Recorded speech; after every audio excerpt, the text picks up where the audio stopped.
A couple of things. Obviously, you couldn't escape the sustainability story. I think that Apple was very clever in making sustainability entertaining with Octavia Spencer playing Mother Nature, but by doing that, capturing the attention of the audience and delivering some really important information about how they're trying to get to 2030 goal of carbon neutral for their supply chain and for their products. So that one story.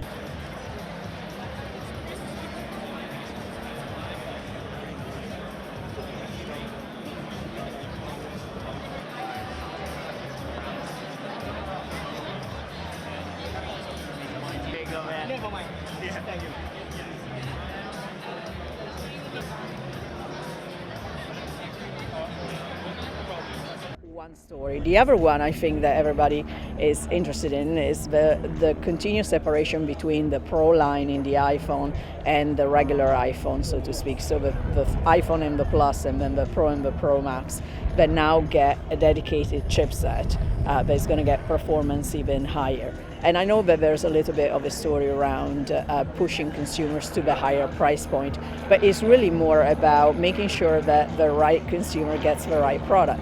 There's a big base of users that don't need all the capabilities that the Pro has to offer. And so that idea of buying the iPhone and the Plus instead of a Pro is going to become clearer to them, and the value is going to be there.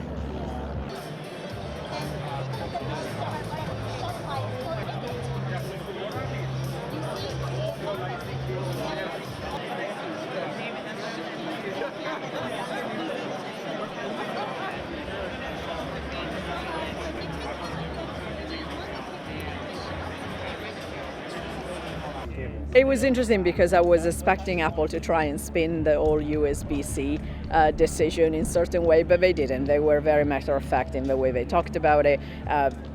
To the normal consumer, what this brings is one cable instead of 2 or 3 cables, right? Is the idea that I have one cable that is going to charge my AirPods, my iPad, and my iPhone.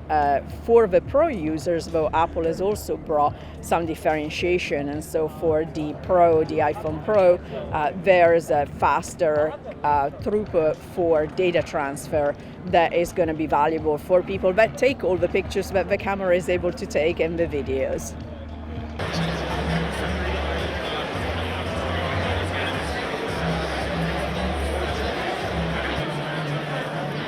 Try plugging anything into this board yet?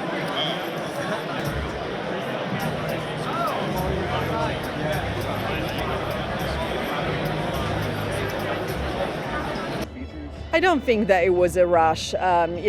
September is the time, a week before or after doesn't really make a huge difference to consumers. The reality is, especially with the iPhone line versus the Pro, you don't have the larger part of the base of the previous year regular iPhone will stay with that. The majority of the upgrades are more on the Pro line year over year. But it's for the people that have skipped last year, thinking that this year was going to be a bigger move. And there were people also waiting for USB-C, to be honest.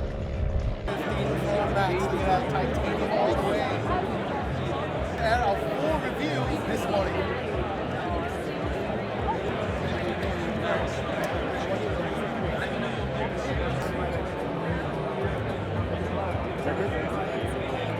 Years both on the analyst side and then within the industry was with Nokia.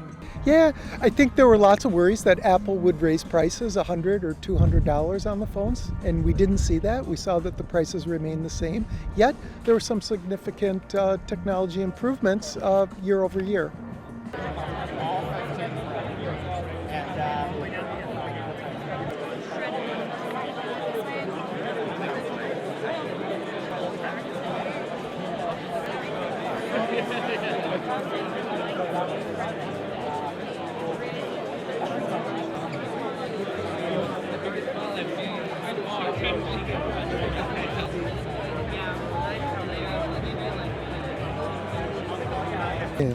Yeah, absolutely. I think the biggest upgrades were two things. One, the new chip, which allows for a better camera ISP and better camera functionality. There's better zoom quality and overall better camera stack. The other item is ray tracing, which is better for gaming. More depth, more clarity, and more realistic gaming experiences.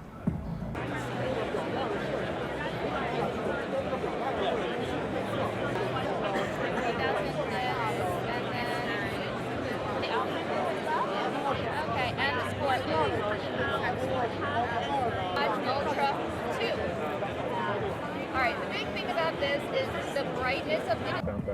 Yeah, it's important. I mean, other companies have had USB-C for many years, but for Apple to now have one charger across all of its product lines, I think that's a significant change.